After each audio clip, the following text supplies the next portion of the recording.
Thank you for the thumbs up, Joe. All right.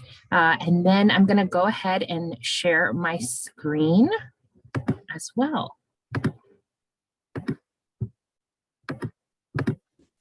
All right. So this makes it so I can't quite see all your faces, but oh, wait, you know what? Now I can. Okay, great. So we're going to have some interactive components.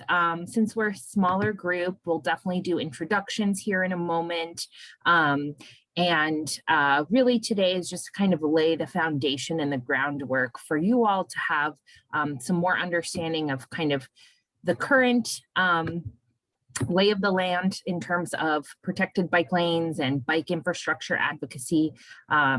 And we'll be able to see if you all are interested in starting your own campaigns, supporting ours, and just learning more about what's going on in your community. So I am Julia Garrismenko. I'm an advocacy manager at Active Transportation Alliance, and I'm joined by my colleague, Alex. You wanna say hey? Yeah, hi Julia, thanks. Hi everyone, this is Alex Perez. I'm also an advocacy manager at Active Trans. So happy to have you guys here.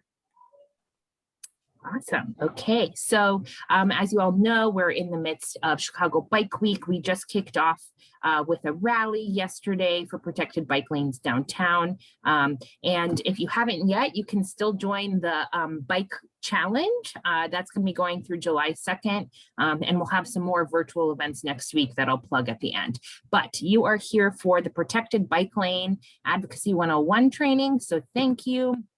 You probably already know a bit about us, otherwise you wouldn't be here, but we are the Active Transportation Alliance, not-for-profit advocacy group, regional. We're advocating not just for biking, but for walking and public transit as well.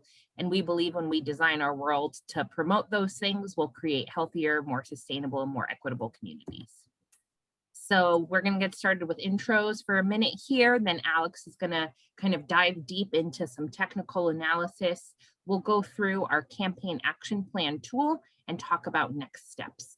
And here to the right, you'll see last night we held a rally downtown at the Thompson Center. It was a nice turnout despite all the thunderstorms. So if you were there, thank you for joining us. If not, thank you for joining us this morning.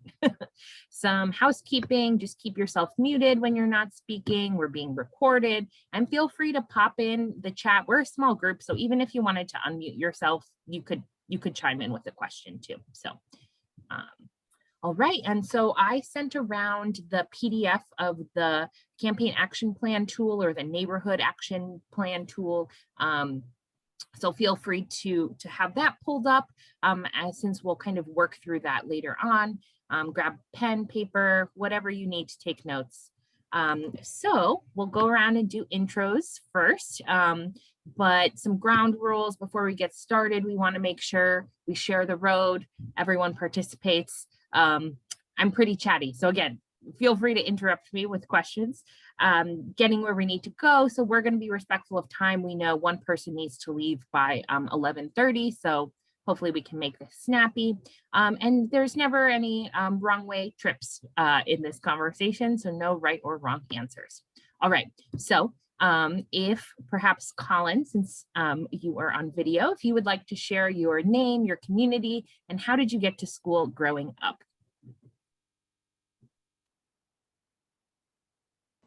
Hey guys, sorry, making the transition from Google Meet to Zoom, and I taught remotely all year, so I'm like, cameras on, cameras on.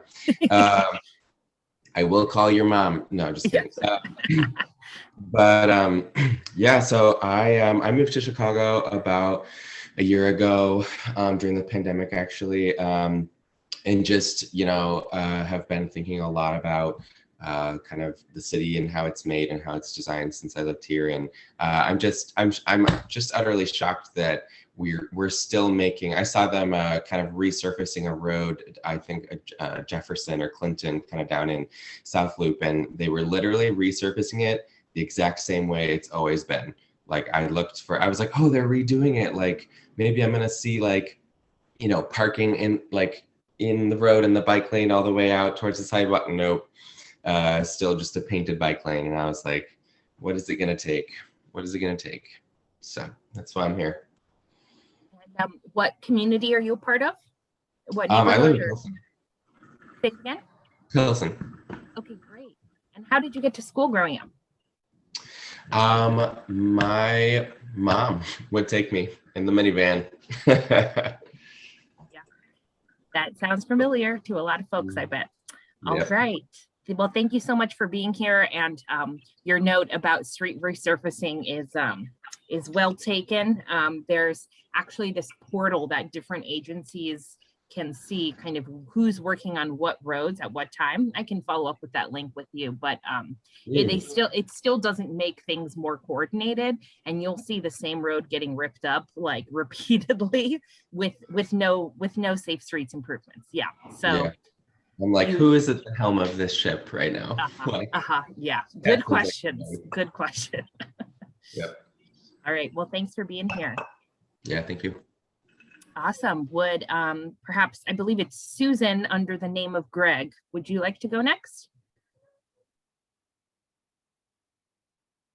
Is that me? Okay. Hi, I'm Greg. Okay, sorry. I saw Oh, in the registration somebody switched out your last. Anyways, I apologize. oh, okay. Okay, so yeah, I live in North Center, around like Roscoe Village, and I'm in high school right now, so I take the L train. Awesome. Well, that is great. Thank you for being here. We love to have youth advocates. This is fantastic. All right. How about Joe? Yes, hi. I am not ready yet for video this morning, so Absolutely I apologize in understand. advance. No problem at all. So again, my name is Joe Moses. I'm a bicycle accident attorney, but really here as a fan, personal interest, and so on. I just bicycle infrastructure is a hobby of mine. I live in Glenview. I work in Northbrook. I commute most days by my electric bike.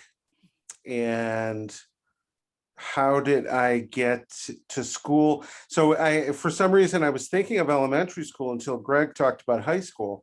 But elementary school, I walked or rode my bike. By high school, I drove or got a ride with friends.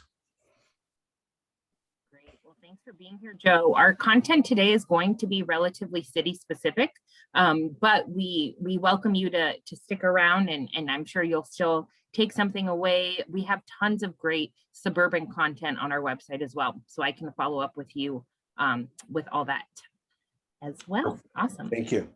Thank you. All right, Chris, how about you? Hi, everyone. Good morning. From the western suburbs of Chicago originally. However, I live in Amsterdam right now. So planning to come back to the Chicago area sometime in the near future. And I'm sure probably most of you are aware that the Netherlands has great bicycling infrastructure. So hoping to, be able to bring that to Chicago, when I make the move back. And I got to our school primarily by bus when I was younger.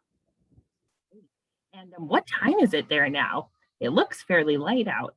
Yeah, I'm in Chicago just for a week, but I live in Amsterdam. So I see. Wonderful. Yeah. Thank you so much for joining us and for being here today. Great. And I think, Bill, you are next.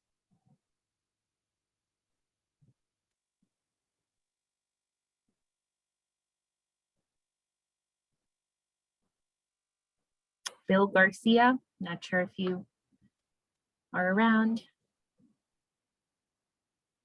I think he put something in the chat that he said his computer doesn't have micro camera access.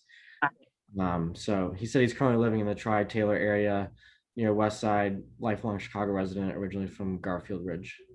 Gotcha. So no mic access. Okay.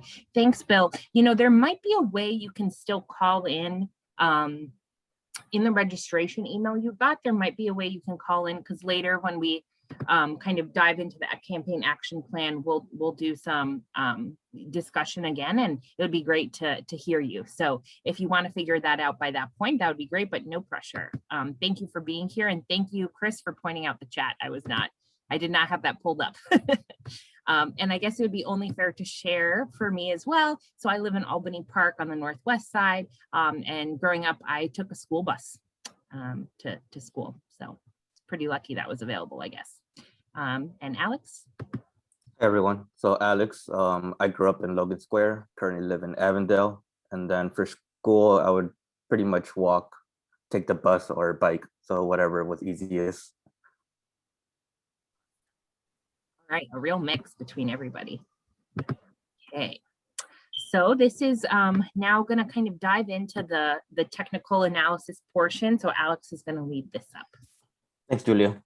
So for Active Trans, we recently did a GIS story map, which is an interactive mapping analysis that looked at pretty much the Chicago's Department of Transportation Streets for Cycling plan that was released in 2012. So it's been about 8 years now.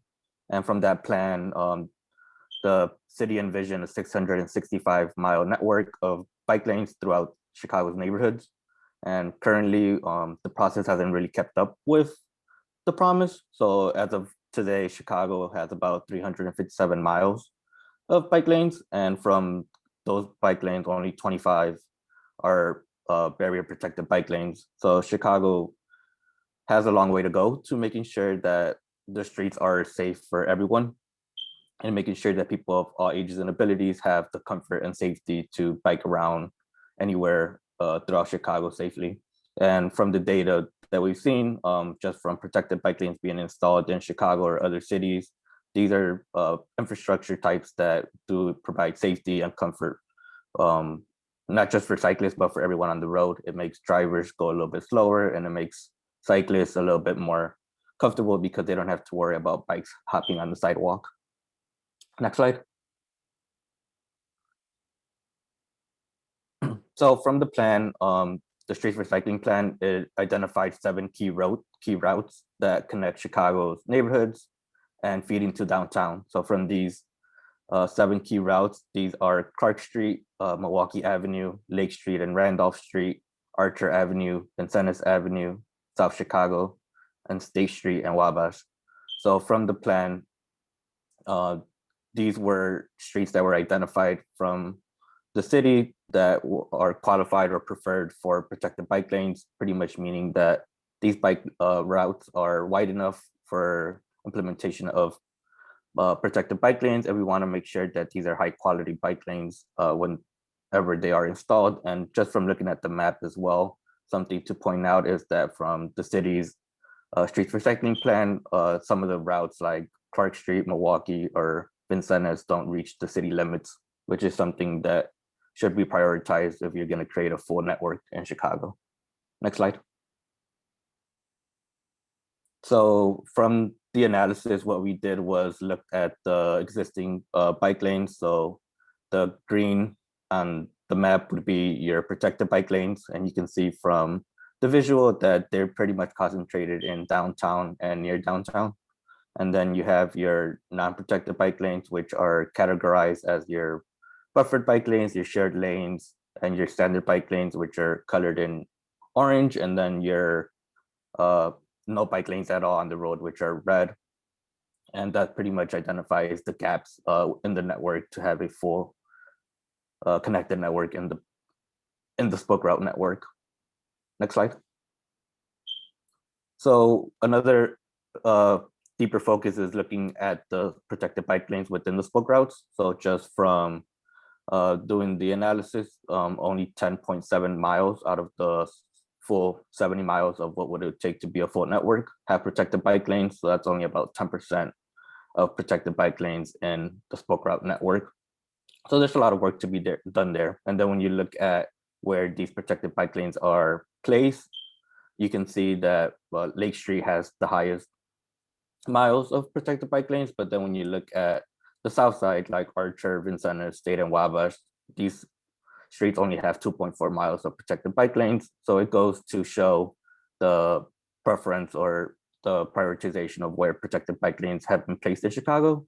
And moving forward, we should definitely be advocating for making sure that protected bike lanes are installed in the south and west sides where streets tend to have the higher crash rates and where communities would really benefit from protected bike lanes in the streets. Next slide. So it's also identifying where the spoke routes don't exist. So from the remaining 60 miles of the analysis, 31.2 miles have lower quality bike lanes. So this includes just paint on the road. And then you have 28.8 miles that haven't been implemented. So that's the gap within the network. And you can see that State Street and Archer account for 8.3 miles each that don't have any bike lanes. So if you add these together, these are pretty much half of the network of no bike lanes. And it goes down as you look at Clark Street with 4.4, Milwaukee with 3.9, and then it just gets smaller. But it's emphasis of the lack of protected bike lanes or bike lanes are emphasized in the south side and the west side. Next slide. And then from the analysis, it's all interactive as well. So when you look into the map or you dive into the map, you can look into the ward specifically and identify where you live in your ward to look at the number of bike lanes that are installed in the spoke routes. So when you go into the map, you can see from this bar chart, the 14th ward, the 3rd ward, the 12th ward, the 23rd ward, and the 9th ward being the top wards that have the fewest amount of bike lanes. So this is a good chance for you guys on the call or others to be advocates in your ward and identify to your alderman, this is how many miles of bike lanes we have. How can we work to fill in the gap to make sure that wherever there is a gap on the bike lane network, to make sure that there is work being done to fill it in. Next slide. And another important thing when it comes to bicycle advocacy and bike lanes is identifying who has ownership of the road.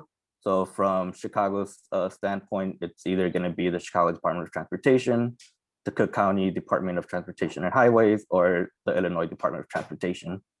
And from the map, you can see that the blue is the CDOT owned roads, the yellow is the Cook County owned roads, and then the red is the IDOT owned roads.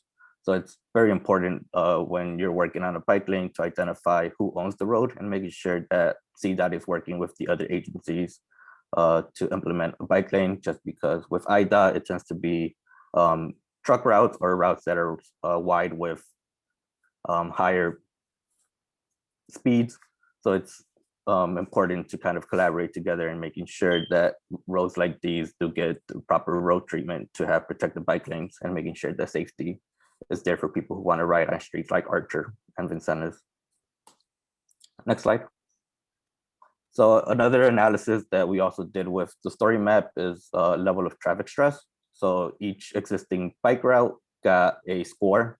So from the score being 1 to 4, 1 being a low stress, which means kind of like the protected bike lanes that are accessible and safe for people of all ages and abilities to ride, and then a 4 being a high stress street where someone who is new to biking wouldn't feel as comfortable biking on the road. So when you look at the map and you zoom in, each bike route has a level of traffic stress score, and it also gives you an explanation into why it was given that score. So pretty much from there, the breakdown would be from the protected bike lanes, the buffered bike lanes, the standard bike lanes, and the shared lanes. And those pretty much the type of bike lanes kind of determines the score it is. So the shared lanes and bike lanes would be a 4, and then your protected bike lanes would be closer to a 1. Next slide. So this slide goes to kind of into a similar topic. So you have the different levels of comfort from the diagram. So just from looking at the shared streets, the shared street, the painted bicycle lane and painted buffered lanes, these are don't meet the needs for all ages and abilities. But when you look at your protected bike lanes, your bikeways, and your off-street paths, these are suitable for all ages and abilities, making it people who are not comfortable biking every day, the ability to hop on a bike more often and with more comfort. So it's also the differentiate.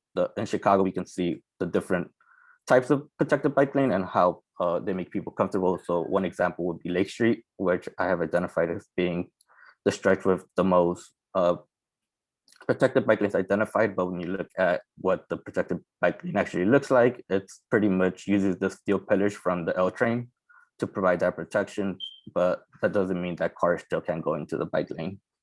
Next slide. So these are some images of showing the different types of qualities for bike lanes. So here on Milwaukee Avenue on the north side, the images show concrete barriers that physically separate the car traffic from the bikers. So you can see just the comfort from how much of a difference concrete barriers provide on a bike lane. Next slide. And then back to the example of Lake Street, here you can see the steel pillars and the bike lanes, but if you look at the left image, there's still cars that are parked on the bike lane and makes the bicyclist pretty much having to go into the driving lane or go around the parked cars to get back into the bike lane.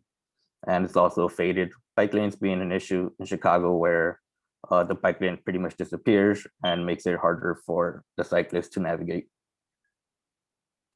And then kind of the bottom end of protection is where you don't have any protection at all or any bike lanes. So here on Archer Avenue on the south side, you can see cars are parked on the street as well. And this is a street kind of notorious for speeding and large trucks. So it makes it a lot more difficult for someone on a bike to be riding on a street like Archer without any proper protection, especially barrier protection. So what now? During Mayor Lightfoot's campaign, she promised an additional 50 miles of protected bike lanes. And even before that, Rami Emanuel also promised 100 miles of protected bike lanes. So if we were to have these protected bike lanes be installed in Chicago, we would have been around 150 miles of protected bike lanes in Chicago streets. But from looking at where the actual implementation has been done, you can see from 2011, which is when the first protected bike lane was installed on Kinsey Avenue, almost 10 years ago, the progress of protected bike lanes installation has pretty much slowed down. So just from looking over from 2016 to 2020, you can see the rate just pretty much plateau a lot more. And that's kind of what we're advocating for now, is let's make sure that the city is really using the money that they're getting from the capital plan in the coming years to push the number of protected bike lanes here in Chicago and making sure that communities are being connected. And what you guys could do is when you guys go into the story map, at the end of the page, there is an action alert for everyone to take action. And what this will do, if you fill it out, is it'll tell your alderman and mayor that you want to see change for protected bike lanes. And what we're urging, we have 3 asks from the city. So from Mayor Lightfoot, the CDOT Commissioner Gia Piaggi, and aldermen across the city. So the first one is to upgrade any existing protected bike lanes so that they are better protected and more comfortable. Number 2 is installing 10 miles of protected bike lanes on Chicago spoke routes by 2023. And then the final ask is to install 30 miles of protected bike lanes in Chicago spoke routes by 2026. So that is what we're advocating for from this analysis, and making sure that others get active as well and advocate within their own ward, to their aldermen, to the city, to the mayor, that we want protected bike lanes now, and making sure that we have a full network of protected bike lanes in our city.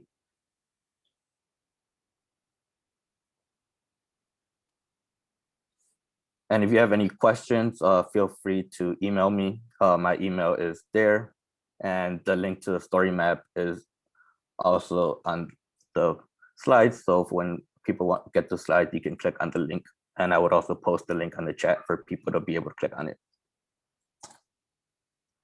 Thanks so much, Alex. anyone have any questions? Yes, if anybody has any questions, feel free to ask. You can feel free to unmute yourself.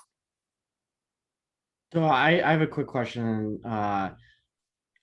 just like background. So I mean, it seems like, from like 2011 to like 2016, there was slow but gradual progress happening in terms of, protected bike lane installation, and then it just really tapered off after that. So was there like a change in like CDOT, or like what caused that progress to slow down? That's a big question. So from that was the transition in going from the Ram Emanuel CDOT administration to the Lori Lightfoot administration. And another key issue was kind of lack of funding. So the funding wasn't there for protected bike lanes to be installed at a scale or to be keeping up to where it should be. But it's now where we have the capital plan, we have the opportunity to advocate for using that money and making sure that the CDOT uses that money for protected bike lanes throughout Chicago. And just pretty much another thing was the focus was downtown, as you can see from the map of where the protected bike lanes were installed. So making sure that CDOT focuses on outside of downtown as well.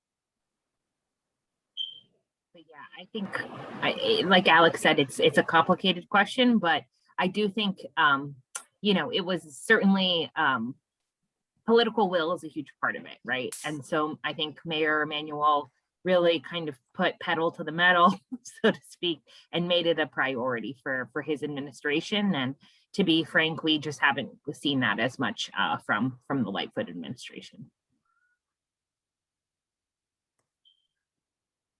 Any other? My question would be like, where, like if you guys have any insight into kind of where it is easiest to kind of, like exert that political pressure, like as voters, like as, like is it through aldermen, like obviously, like that sounds good in theory, like, but there's 50 of them. Like, even if you get one on board, like, doesn't mean the other 49 are going to care. And so it just seems like, I'm like, how can everyday people, like, even if voters want this, like, how do you exert that pressure on elected officials to like actually do something? I can take that. Alex, I welcome your thoughts as well. Okay. I think you hit the nail on the head with regards to aldermen, right? And so the district maps don't make it easy, exactly what you said, right? So in the story map, you can kind of take a look at a spoke route and go piece by piece and say, okay, build out your list of targets, right? And we're going to dive into this in our action plan as well. But then you have that list of aldermen whose jurisdiction and district kind of touches, right? And you build out your list that way. But it does take a lot of work. And so even just starting with your own alderman, I think has a great impact. And the more aldermanic champions we can build out, the more successful we're going to be. Because just the way things work in Chicago, aldermen still have a ton of power and influence over what happens in their ward. And specifically through the capital plan, they're getting an extra boost for their menu money. If you're not familiar with that, it's approximately 1.3. And then with the additional capital plan money, it's going to be, I think, about $1.6 million per year that every alderman gets to build out infrastructure in their ward. So oftentimes they're using this to repave or fix alleyways or lights in a park or park benches, but they also use it for bike lanes, right? And so those are pots of money that we want to be building off of as well. Bike lanes aren't that expensive. It's a lot more bang for your buck than, resurfacing a road. So anyhow, Alex, anything to add there? Yes, I would also like to add, when you look at the map, especially when spoke routes go through multiple other wards or more than one ward, it's also a good opportunity to get the aldermen from these two wards or multiple wards to join together and use their menu money for a bike lane where it does go in between the ward. And it is true for some of the spoke routes. So it's a good opportunity to get not just one alderman, but multiple aldermen into the project and making sure that they work on it together. And because a lot of the times the spoke route would end just because of the boundaries of where the ward is. So it's a good chance to get involved, get your alderman involved. And as Julia was saying, you go into the map, you can look specifically in your ward and identify the gap or the number of bike lanes that are existing there. Yeah, I guess I don't want to take up too much time, but I guess my follow-up question is like, in your guys' experience, how many, like, I guess, how many voices does it take saying the same thing for an alderman to listen, right? Like myself as an individual, it's like, oh, Byron Sigel Lopez is gonna be like, Colin Anderson, I never heard of him. Like, who cares? Like, you know, like, I guess my question is, yeah, like, does it take like a petition? Does it take like, oh, me and these 200 other people in Pilsen like really want this thing? Like, and maybe you guys are going to talk about that, but like that kind of seems necessary. And if so, how do you do that? Yeah, we're definitely going to dive into this in terms of the action plan and in terms of kind of building and showing power. It really varies by alderman too. So, you know, Byron might actually be like, hey, Colin, great to meet you. I also bike, you know. He is definitely a friend of the organization. So I think it really just varies. And so one alderman might be convinced by, you know, one impactful testimony or story. Another alderman will need to see a petition with 300 signatures. So we'll kind of talk that through and how to kind of figure that out for each of your wards. And, you know, today's just the jumping off point. We're really just trying to set you up for success, and we're a resource for you whenever you need it in terms of thinking through these things specifically for your wards. All right. Any other questions on the analysis before we move on to the action plan? Yeah, I have a quick one. This is Joe again. The Milwaukee Avenue, those white dividers. Mm-hmm. Not 100% sure what those are, but do they show up in here? And I feel like those are new. I don't know how many miles of that is. Yeah, so that protected bike lane on Milwaukee is from California to Western, which is about half a mile. And you can kind of see it on this image right here. So on top of the concrete, you can see the plastic billards. So the plastic billards were installed because they were a quick and fast installation. And that was pretty much the reason why it was chosen for that route. It was just an easy way to get the protected bike lane installed faster. And what do we think of those? So, I mean, it looks like they're faster and cheaper. Yes, but we also would have considered those high quality protected bike lanes. At the end of the day, what we would like to see the city is making sure that they provide concrete barriers that provide actual protection, where the driver just can't just drive into the plastic billards and go into the bike lane and injure cyclists. Also, for where we live, we get quite a bit of snow, right? And snow plows are notorious for knocking out the bollards as well. So concrete is really kind of the gold standard. But to your point, Joe, it's better than nothing, right? That's why we had that spectrum, right? Definitely not a binary. Awesome. Okay. Ooh. I was gonna say, good question, Joe. Okay, well, thank you so much, everyone. Great conversations. So we're going to kind of dig into what Colin was getting at in terms of how do we actually win this, right? How do we win the change we want to see?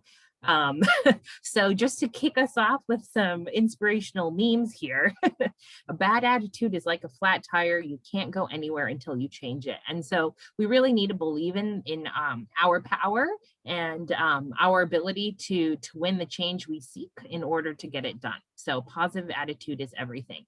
And never underestimate the power of persistence, like these incredible dandelions here sprouting out of the concrete. And just know that transportation advocacy takes years. It really does. It takes time. It takes, by the time you're seeing construction happening, it's often been years that project has been in flux. So just know that it really takes persistence. And so we're so grateful to have you here to help, because we can't do it alone, right? We need to be building our power and bringing more people into the fold, and that's how we'll win. And finally, you know, we need to have a plan. There's that famous quote of "Power concedes nothing without a demand."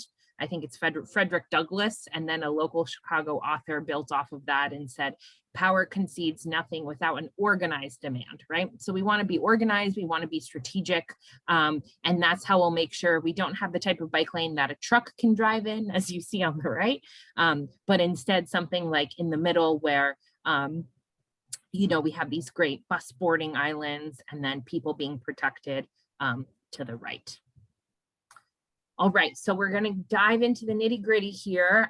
So if you have that, the neighborhood action plan tool, pull that up, and we're kind of going to go step by step. We're not going to, you know, you won't necessarily walk away today with, okay, here's my action plan, but really to make sure you understand how to use the tool and kind of workshop some ideas and goals that you all have. So we'll take you through each of these 6 steps and then have some discussion at the end of, okay, moving forward from today, what do you all feel you can commit to, and what support do you need from us?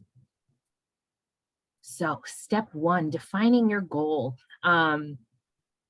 We have, you know, in our action alert and at the end of the story map, as Alex described, have some goals that organizationally we're seeking, and we would love your support. So we want to upgrade existing bike lanes potentially in your ward to be better protected and more comfortable. We want to identify sections of the spoke routes potentially that are in your ward so that you can target your aldermen and see those 10 miles built out in the next 2 years, and then 30 miles over the next 5 years. So again, you really do have a lot of power as a constituent of your aldermen. And that's kind of what we want to capitalize on here. However, it doesn't mean that you can't be advocating for citywide goals as well. And so it's really kind of up to you to choose, okay, what's the best goal for me? What fits with, you know, my capacity and the other points we're going to talk about. So we're going to have an example we kind of speak to throughout. So we created a fake Ward 51. So we're going to go with, you know, building out a protected bike lane on Archer Avenue in the 51st Ward. And just a note here, you know, Alex spoke to the safety benefits of protected bike lanes, how they really keep people safer when they're biking, right? That physical protection, as well as encouraging more riders. But also you'll gain a broader audience if you also talk about the benefits for walking. So the more safe street infrastructure we have, it's going to keep everyone safe. Not only people biking, but also people walking and driving as well. It just keeps everyone safe. So don't forget to include people who walk, right, as well.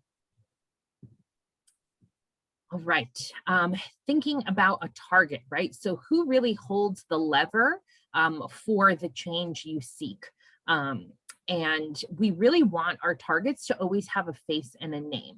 We don't want to kind of say nebulously like, oh, the Department of Transportation is my target, right? You want to know who is that individual. And that's where we can be helpful as well, right?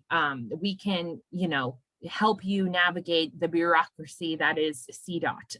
We can make a recommendation of, oh, you know, actually, at this point, it really makes sense to be targeting just your alderman. You know we already have the commissioner on board for this project or something like that, right? So we want to have a name, a face, and be as specific as possible. And so for our Archer Avenue protected bike lane example, we're going to be primarily targeting the 51st Ward Alderman Yerman Mercedes. All right, and then who's your base, right? Who are the people who you are going to connect with that will be in support of your goal as well? Are they neighborhood organizations? Chicago is such a well-organized city. There are community-based orgs that have fantastic networks all across the city. And so don't think that you necessarily have to reinvent the wheel here, right? You don't need to be creating a group from scratch, really. You could already plug in and find out, oh, wow, there's already, for example, with Archer Avenue, there's already the Southwest Collective, and they're actually already holding monthly bike rides. And so can I just plug in with them and help them kind of plug in more with my specific goal, right? Does it relate to them? Or do I actually need to adjust the goal because of feedback that you've heard from them in order to kind of bring them into your base? You also want to consider businesses. Parking in Chicago is contentious, right? And part of our parking meter deal, which if you aren't familiar, let's see, 3 mayors ago, or maybe 4 mayors ago, we sold our parking to a private corporation for a 100-year deal. And I believe we still have either 60 or 40 years to go. And all of that revenue from that parking is going to this private corporation. And so that makes it such that if you want to build a bike lane and there's this paid parking there, you need to find other places within the same ward that would collect as much revenue. And so businesses get really upset when you start to take away their parking, right? Because they think, oh, parking spot equals customer. Well, in order to kind of change that framework, think about how many more customers you can have when you have more people coming through that aren't searching for a parking spot, who just need a bike rack or a light pole, right? Protected bike lanes in particular are good for business. And there's a lot of research that we can connect you with if you do decide to kind of go that business outreach route. I think they're a powerful partner to have in your base. And then people who have historically been marginalized by transportation systems. So whether that's people of color, whether that's people with physical disabilities, poor people, women, having that voice, it can be a really powerful addition as well. And so I just wanted to take a pause here. Do you guys have any ideas what other ways you could try to build a base for your campaign or for joining in on our campaign?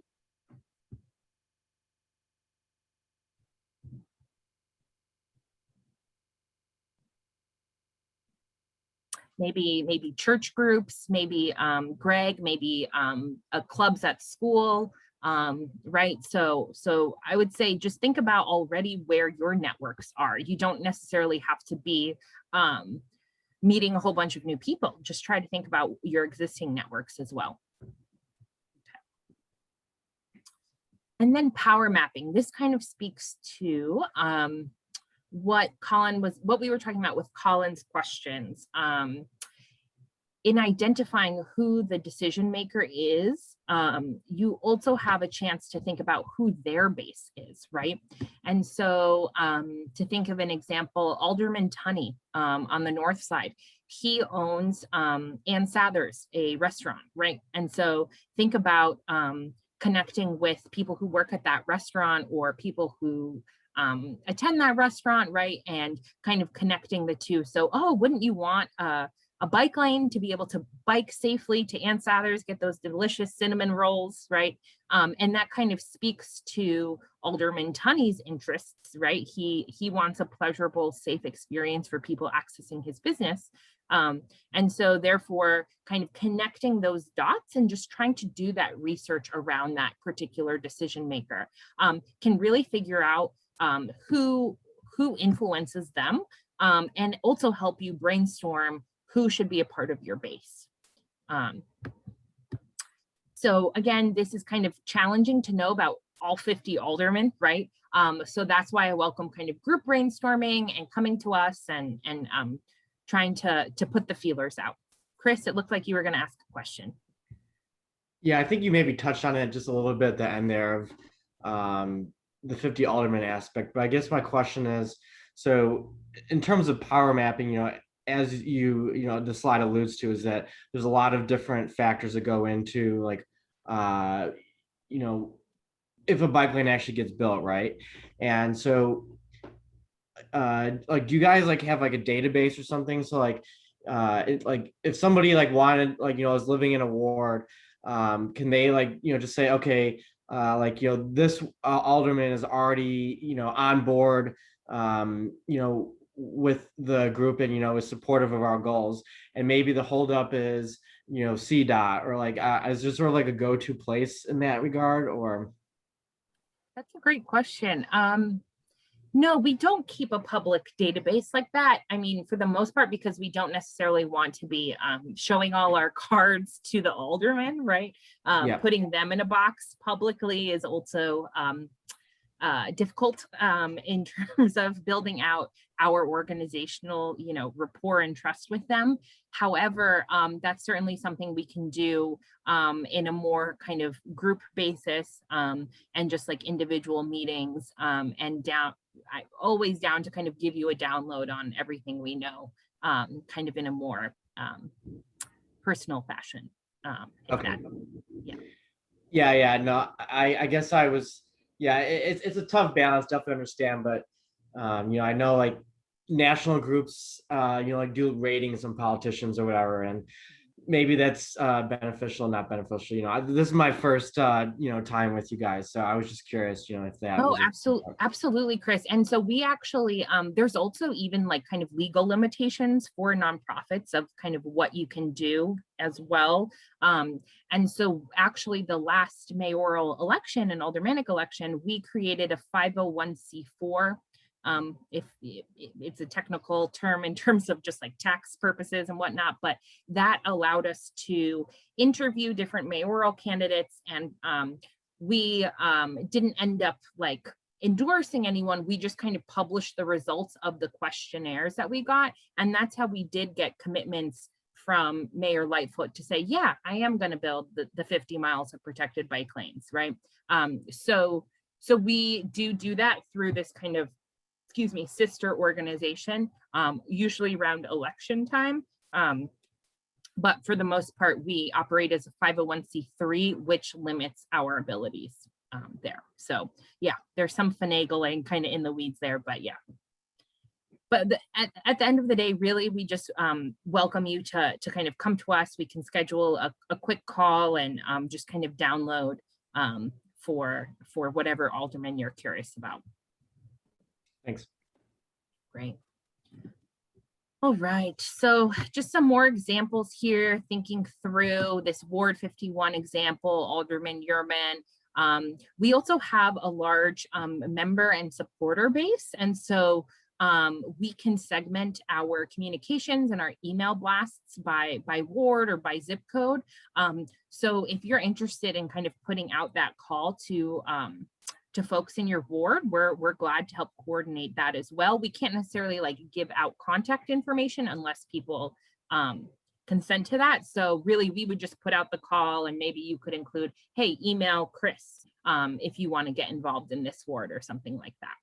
And then, yeah, local bike shops are also great assets. There's local bike shops all around the city, chambers of commerce, block clubs can be very powerful and influential. Let's see, healthcare providers, actually, Esperanza Health Center on this near Southwest side, they signed on right when COVID hit. We weren't sure if bike shops were going to be considered essential businesses, and they signed on in support of that. So you can really find some unexpected allies if you dig deep. And then, yeah, disability nonprofits, racial equity advocates, older adults, youth, kind of really thinking through, what are the different voices that should be at the table that could be most convincing and influential to your target. And pro tip, being open to feedback from these people who you're trying to connect with and build out your base, it really makes sense to adjust, right? Because the larger umbrella you have, the more support you have. And we think it would make kind of a more appealing case to local people in power. All right. And so it's not just about, connecting with people, but also engaging people and empowering them to take action as well, right? You can't do it alone. And so you can choose different ways to engage them, right? So let's say you want to host, a monthly meetup at a local park or on Zoom. You could plan a community bike ride. We can help you set up a petition using our action alert system. This one is fun and interesting and also useful. This walk/bike audit. This is something that we have kind of templates and tools for.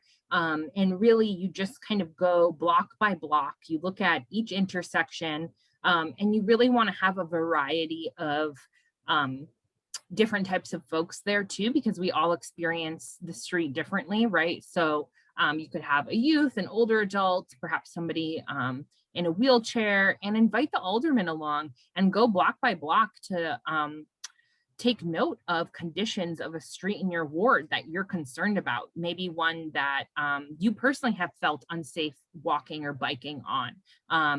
And with that kind of data collection, and by inviting them there, you're building out the relationship with the alderman, you're building out the relationship with the base, and it really allows them to kind of see things through the eyes of the people that you invited along, right? So these are just some ideas on how to engage your base. So for this example, for Archer Avenue, we're going to be holding quarterly meetings via Zoom. Once people are comfortable, perhaps we can start meeting up at a local coffee shop, and we're going to really hone in on a petition. We want to go broad and big, and Alderman Yerman, he really needs to see the numbers, right? So we've heard that he wants to see at least 250 people signed on before he can kind of work it up the ladder. All right, and then assessing your capacity, step 4. So we understand, you all are full, complete humans with lots going on in your lives, and you can't necessarily dedicate all your time to this. So what's your availability really like, and what personal strengths do you have, and what skills do you want to develop, and what needs do you have to kind of support and build off of your own assets? So me personally, being a 51 ward resident, having a full-time job, I'm only really going to be able to dedicate 5 hours per month. And I'm certainly, passionate, I'm determined, and I love social media. Those are my skills and strengths. But, I do think, the power of writing is important, but I need to kind of work on those writing chops and expand my limited social network. So spreading the word is really what I'm going to need help with. And that's then what you ask your base to kind of help you with, right? So that's assessing your capacity, step 4. Step 5 is planning your tactics. So this comes in the 5th spot because you kind of want to base your tactics off of your goal, your base, your availability, right? So this comes last because your tactics should always be reflective of all those other components. In terms of traditional media in Chicago, we've got a lot of different outlets, from the more community-based ones. There's, maybe even newspapers you haven't even heard of. There's like the Archer Heights newspaper, right? To Block Club Chicago, all the way up to like the Tribune and the Sun Times. So just because you haven't heard of it yet doesn't mean your community area might not have a newspaper. There's also the Hyde Park Herald, right?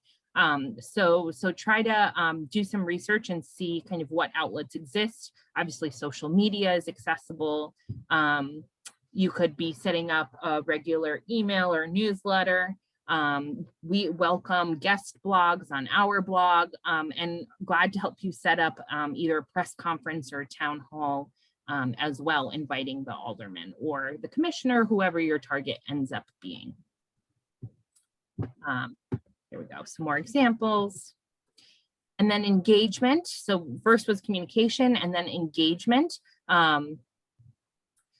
So writing a petition, calling, emailing, writing to your elected officials, planning a meeting, hosting that bike walk audit, testifying before them. So that could either be at a town hall night they're hosting, or it could be in front of city council or the Bike and Pedestrian Safety Committee of Chicago City Council.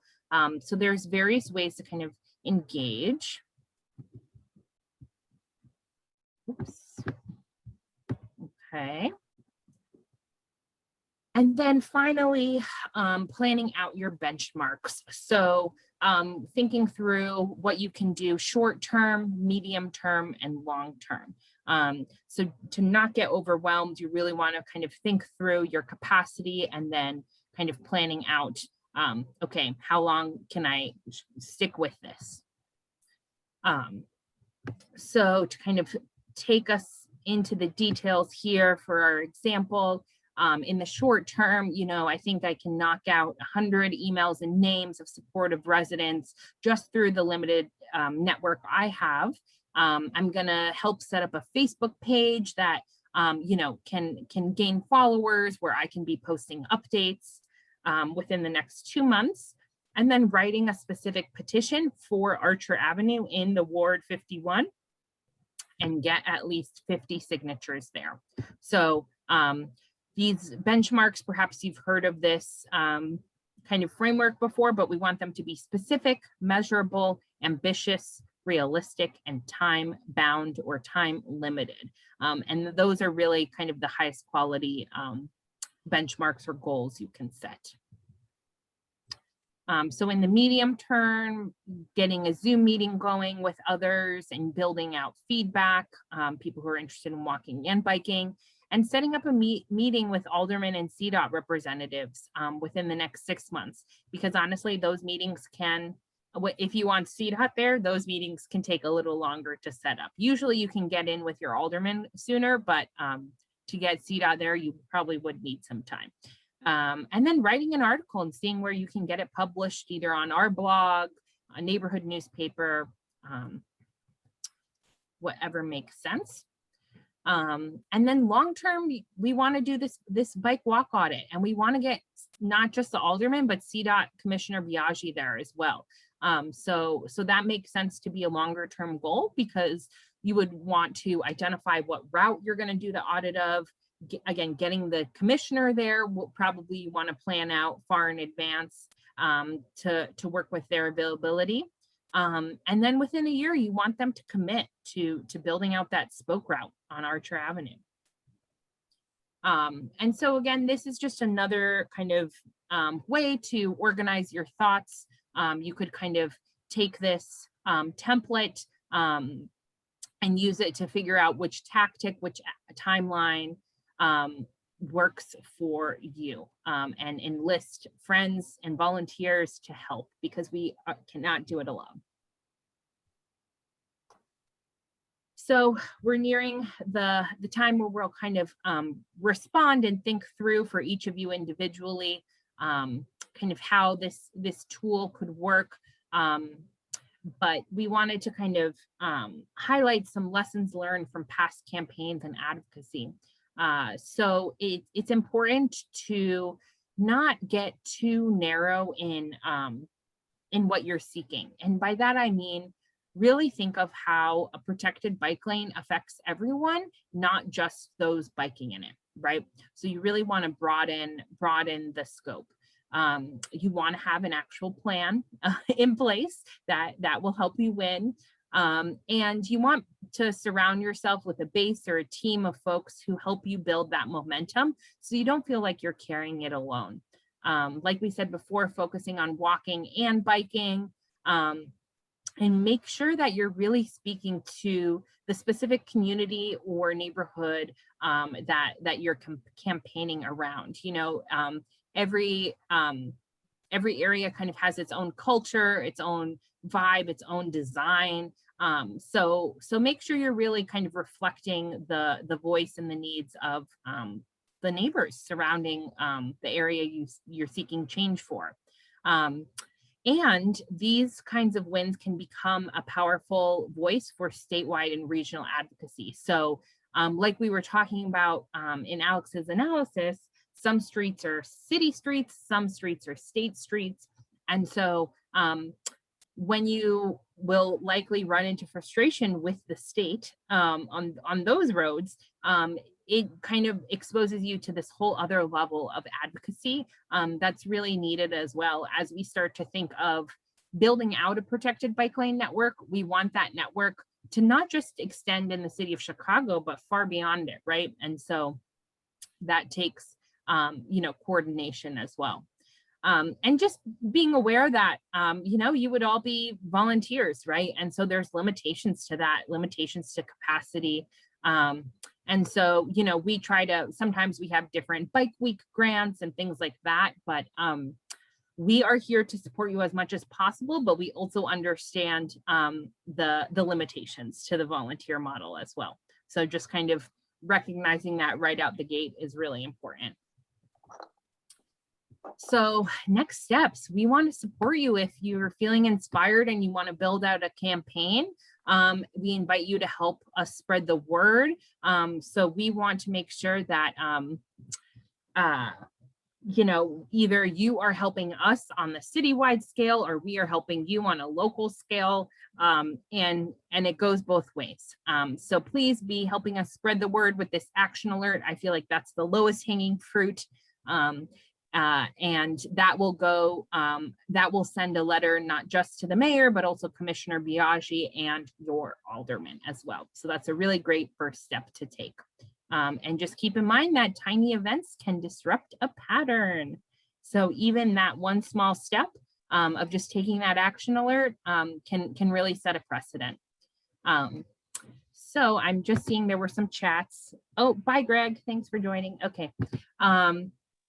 So since we're a small crew, I don't know that breakout groups make sense necessarily. So perhaps folks can just kind of chime in on, reactions to this tool and any next steps that you plan to take.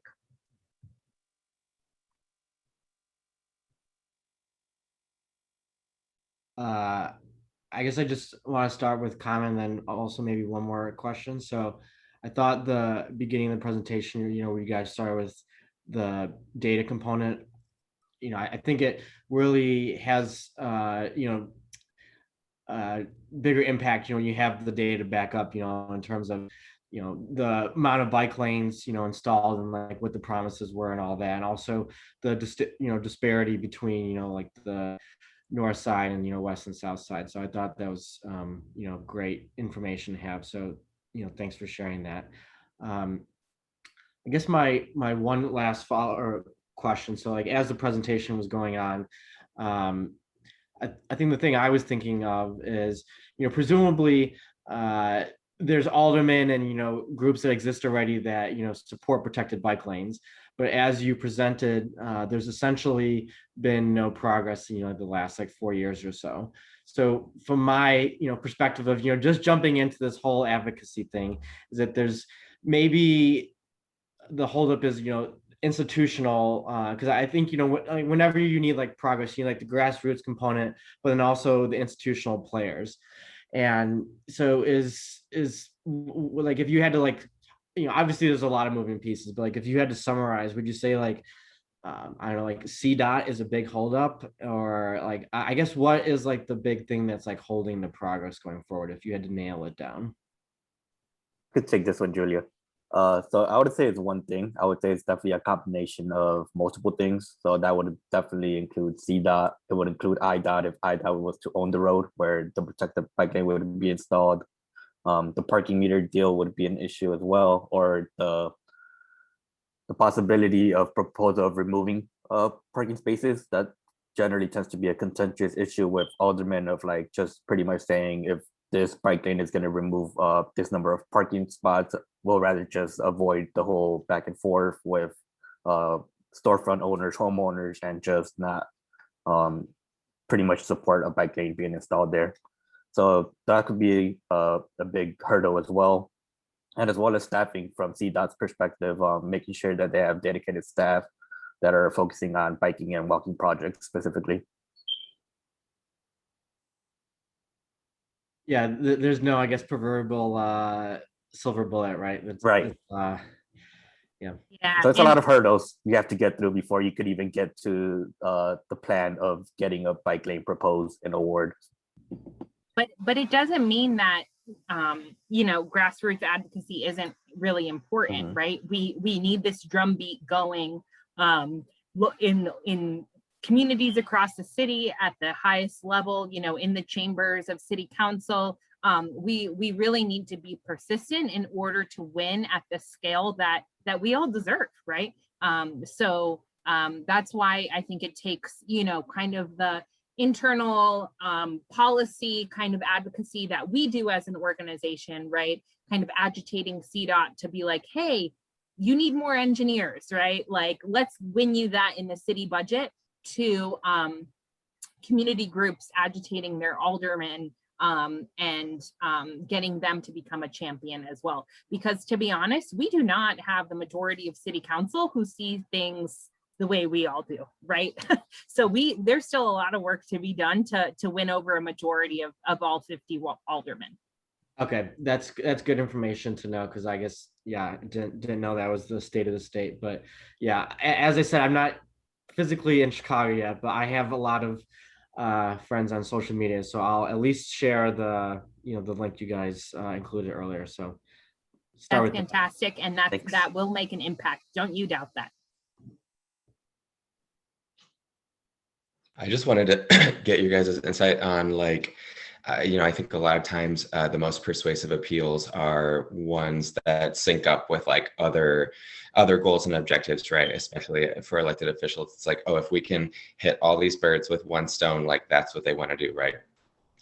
So I guess what's your guys' insight into that, of like how to craft the pitch of like, can we, what's the best angle? Like, do we want to kind of align ourselves with like, oh, like climate, or like I guess just like kind of economics encouraging like business growth? Like what's the best argument, or the ones that aldermen or whoever, or CDOT, are kind of already predisposed to hear of like, oh yeah, like, that's already part of our goals. And like, if you can get them to see that like this can all actually be integrated and integrate very well into like goals that they already have, I feel like that's a winning combination. Does that make sense what I'm saying? So I guess based upon your kind of taking of the pulse of different organizations and players, like what would you guys say is like the best pitch to make? Yeah, whether it's climate or whatever. Yeah. So one thing to note is that the city did declare climate emergency last year, I believe.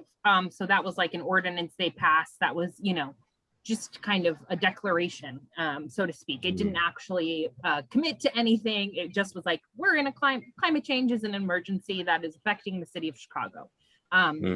And so that is of concern for city council. Clearly they passed it. However, there's even a difference in who introduced that ordinance versus who voted for it, and perhaps people voted against it.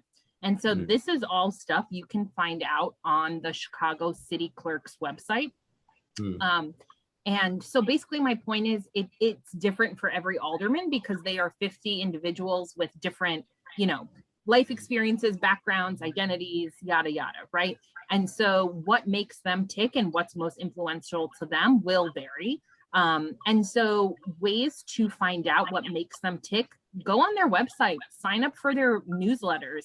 And just by seeing what they're mentioning, what they're prioritizing in their communications, you'll learn more.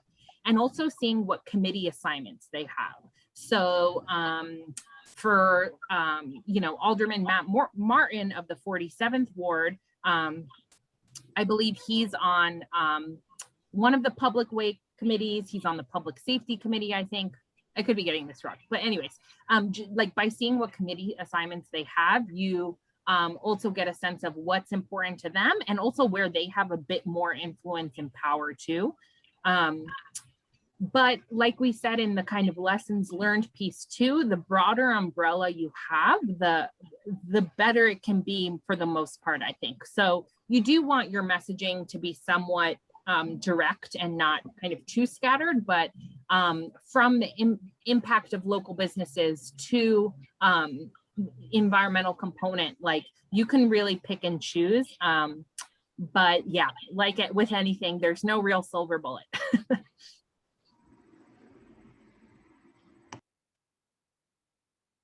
And again, like so much of this is so individual. And so I am kind of curious, the second question we have on here, what transportation improvements would you like to see in your community? Because that can also perhaps help tailor our brainstorming right now.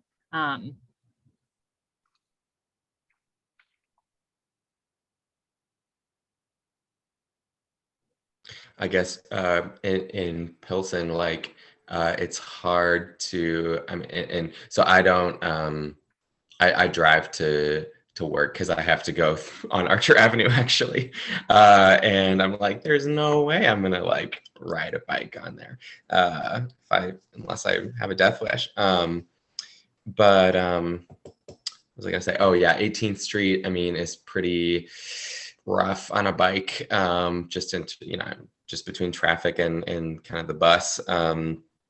And so I often just take like a neighborhood street, but those can be tricky too with like, I mean, the stop signs and like people basically just run the stop signs. So it can be tough to even just like get around Pilsen like on a bike. Not impossible. You know, there are low stress routes, but there's no real kind of like, there's no real like formal route. I guess I can think of on 18th, on like Damon, on Ashland, Blue Island. I think they're all just like painted. Yeah, and those are some of the most, like, for me, stressful bridges to be crossing as well, right? Like that is no fun going north south on some of those. Yeah. And you do also have then the structural barriers of like the highways, right? That makes things really challenging as well to provide low stress infrastructure. But the good news is you really do have a strong ally in your alderman. And so I would recommend just kind of reaching out to his office and just start with an email like, hey, are there other people interested in bike advocacy? Are there people who have been reaching out to you with regards to 18th Street? Or, you know, if you decide on a route or a section, and just say, hey, have you heard about this yet? And perhaps they could connect you to people already working on this. And yeah, I would think his office would be really welcoming of your questions and support, and yeah. Okay. And I guess the other Pilsen specific question I had, or I mean, and this doesn't apply, or this applies to more than just Pilsen, but I guess what's your guys' understanding of kind of the relationship between how gentrification and bike infrastructure is perceived? Because I think it can be something that is like biking and bike infrastructure can almost be perceived as like alternative and kind of like, I don't know, I mean, gentrification is obviously already a huge issue here in Pilsen, and it's like, I feel like some residents could see it as like, oh, these white people like with their bikes, like, you know, that's not what we want. We don't care about that, you know, us who have lived here for 50 years, whatever. So I guess, do you guys have any insight into how that is perceived, of like, is there a perception either direction about like biking and bike infrastructure in these areas that are being gentrified? I could take it, Julia. I would say there is that perception. I guess the way to go about it is making sure that there is community engagement, specifically from the CDOT's end or even from our end, is making sure that we're going out to the community, asking them how do they feel about the bike lane, what do they think about the bike lane placement, and making sure that they get their voices heard. at the end of the day, because that is a common issue, especially in gentrifying areas like Pilsen, Logan Square, where you do see the influx of white people moving in and the number of Latinos and Black and brown people leaving the neighborhood. And you do see whenever, weather alert, you do see that concern, especially on streets where you see that transition happening a lot more, and people asking that exact same question is, what do these bike lanes mean if they're going to be coming closer to my neighborhood? So at the end of the day, it is making sure that you are transparent with the communities whenever there is a bike plan in the process, and making sure that they are involved before the plan even gets a final say. And, you know, there's groups like Logan Square Neighborhood Association. They were really pushing various ordinances to preserve affordable housing along the 606, because that was like a really distinct example of how this, you know, infrastructure project really impacted gentrification and affordability of housing.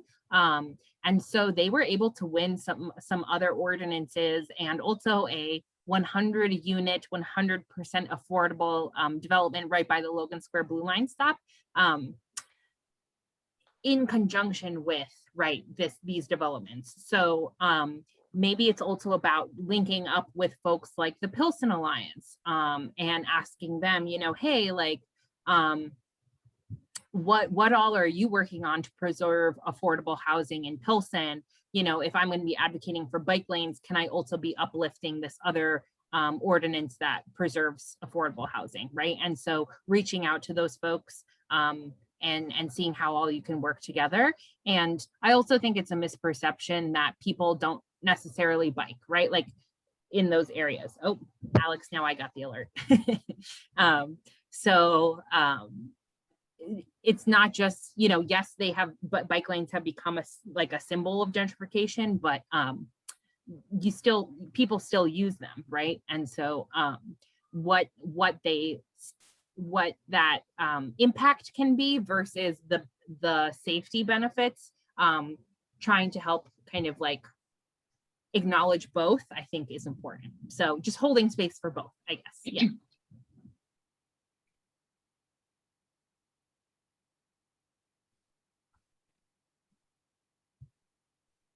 Any other thoughts on next steps to take, or changes that you seek in your ward or your community?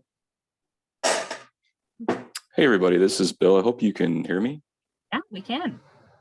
Hey, so just a couple, I guess, comments and then maybe a couple questions after that. So in terms of transportation improvements, obviously today we're talking about bike lanes. I think like traffic signals are a big, step as well. So in particular, around where I live on Ogden, just south of 290, there's a really dangerous intersection where cars traveling east don't have a stoplight. So they'll kind of just gamble and, kind of poke out there. And I've personally been hit almost 3 or 4 times by now, and I've witnessed multiple accidents. So if anybody's cycling Ogden, in the near future, around 290, you're going to see a bunch of like car debris, at the intersection from prior traffic accidents.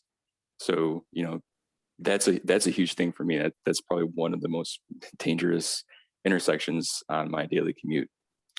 Other comment I wanted to make is with regard to people were talking about what aldermen were saying about their thoughts about traffic or biking infrastructure. So, I mean, of course, all the city council meetings and also other committee meetings are open to be attended by the public. And, especially due to COVID, all these things are broadcast online. So I actually work for an independent newsletter called City Bureau, and they have a program called Documenters. And the documenters, attend these meetings and they live tweet about it. And they also submit, reports about the meetings. And I think looking at that coverage is a great way to see the actual comments and views expressed by the aldermen about, these different topics. So just wanted to bring that resource out there. And then I guess a couple questions. Are there any resources maybe online where it has maybe a well-documented history of successful campaigns for achieving high quality bike lanes that we can check out to kind of model for our current experiences? And then second question is are there efforts to leverage existing city programs, initiatives to kind of achieve our goals of getting more high quality bike lanes? So I guess I'll name a couple in particular. So there's the Invest Southwest initiative, and maybe it's not directly related to our topic, but I don't know if anyone's reached out to developers who submitted petitions to see if they can get, biking infrastructure in their proposals. And then the other initiative I wanted to mention is We Will Chicago. So it's kind of like a citywide thing where they're doing a bunch of initiatives in a bunch of different domains. One of which is infrastructure and transportation, I believe. So I think that'd be certainly a relevant area here. Great. Oh, such good stuff, Bill. I love it. Well, City Bureau is just awesome. So thank you for doing that important work and for mentioning the documenters. I am still sharing screen, so hard for me to drop links in the chat, but feel free to do that. Bye, Chris. So yes, great resource there. All those recaps and threads of all those meeting and committee notes are really fantastic. Just a note on the traffic signals. So that's definitely something that you can also go through your alderman with, or whatever alderman has a jurisdiction of that intersection on Ogden that you were mentioning. So if it's already a signalized intersection, thank you, Joe. If it's already a signalized intersection, they can definitely like analyze the timing of it, and you could potentially ask for a traffic study of that area too, and that could be part of whatever audit you seek with that alderman or your alderman. So definitely traffic signals are an important consideration. There are like federal engineering standards in terms of timing and car throughput and all this stuff that's super technical, that would be CDOT that would have to do that analysis and consideration. But the alderman is the one with the influence to get at CDOT to be like, hey, I'm hearing from my constituents, this is a super dangerous intersection. Can you take a look at this signal? So yes, that is a great course of action there. And then Alex, I believe you want to speak to that example. Take over. Yeah, so to your point of like what example Chicago has for protected bike lanes, I added the Milwaukee Avenue from California to Western. It's not high quality protected bike lane, but it is an example for how to get a protected bike lane installed in Chicago, just looking at the different analysis of parking, and also community engagement. So it has community comments where they went out to store owners and people who lived on Milwaukee Avenue to get their perspective of what they think about a protected bike lane coming there. So that is a good example of how to get a protected bike lane that is supported by the alderman to get it built fast. Yeah, that's a great local example that I can think of. In terms of like stories from other cities, if that feels useful or relevant, People for Bikes is a national organization that has that protected bike lanes mean business resource that I was talking about, that gives examples of research done of protected bike lanes built and how they helped boon economic development. So I would check out that resource. And then, I mean, the problem is, from the analysis Alex did, is like, we don't have that many success stories here, right? So I do think the one Alex shared is the most recent relevant one. Yeah. And I forget, there was something else you mentioned, Bill. Oh, the We Will Chicago plan. Yes. Unfortunately, the deadline for the like community advisory group passed for that, and it was like very fast. I like just heard of it, and then the deadline was like the next day. So I feel like I am a little frustrated by how quickly that's all moving, but definitely still ways to get plugged in And yeah, I would recommend to everybody to be following the We Will Chicago plan, and that transportation infrastructure, I think column or subcommittee or whatever they're calling it, would be a great place to tap in. We're going to be monitoring that as well. And yeah, Invest Southwest, I'm not sure.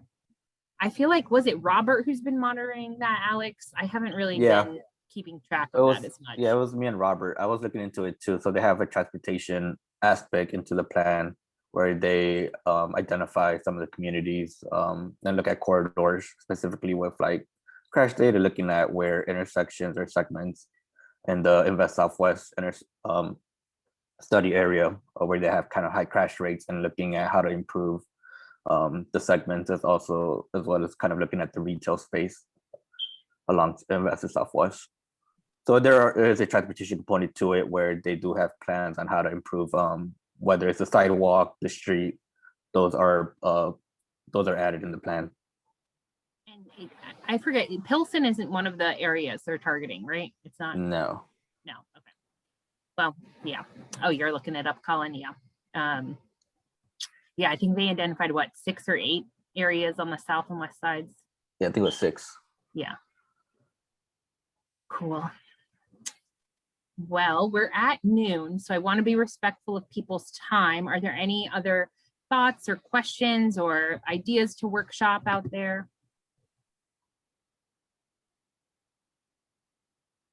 Julie, I think you had mentioned, or maybe I'm making this up, somewhere when you talked about the declaration of the climate emergency and something about some older people voted for it, some against. Were you referring to like a way to look and see like how different older people voted? Yes, I'm almost positive you can see that on the Chicago City Clerk website. So that's City Clerk. Yeah, that's the site where you can catch the live streams of City Council and the committee meetings. You can explore committee assignments, and I'm pretty sure you can see how people vote on there too. If not, email me and I'll find it for you. Yeah, and speaking of, let me pull up. Just added the city. Yep, added the City Clerk website to the tab. Perfect. These are some more events we're having next week. I forgot to plug this before others left, but these are all going to be on Zoom, just kind of short conversations. We have a few key city council champions, so that might be like the one to catch, honestly. On Wednesday, Alex will be leading that one up. I'm going to lead up the Monday and Tuesday conversations, and they're all going to be on our YouTube later if you're not available at that time. But if you go to activetrans.org/bike week, you can register for those. And here's our contact info. So that link on the bottom, you will sign up for our advocacy email alerts. But this is just the beginning today. We're so grateful for your time. And Alex is a map wizard, so he did all of that technical analysis himself. He is a resource for you. His time is limited, but he's available for help. And I'm so glad that you all were able to join us today. I am kind of like always down to just like strategize city council politics and all of that. So feel free to be reaching out to me for any calls like that. And just so grateful to have your support. And really just any small change makes a difference. So either if you're sharing out that action alert link, or you are feeling motivated enough to start your own campaign, please be in touch with us, and we'll try to find any and all ways to support you. Any other final questions or thoughts or anything? Awesome. All right. Well, I'm going to stop sharing my screen. Sorry. Go ahead. I just wanted to ask one thing. So is this part of like a what do I want to say? You said like this is kind of just the beginning. Is there like is this like the beginning of a series of like these kinds of things? I mean, I signed up for a few other things that I know are happening next week. Is that what you're talking about? Yep. Yeah, so this is kind of our like bike week activities here, but just in terms of like future trainings like this, like we're open to feedback, and we want to make content and activities that are relevant and interesting and engaging. So if the feedback we're hearing is, you know, hey, we want more of this and to dive further and deeper, or you know, you want to dive particularly into base building or tactics, right? We are glad to host that. So please let us know what you want to see, and we'll make it work. We'll make it happen.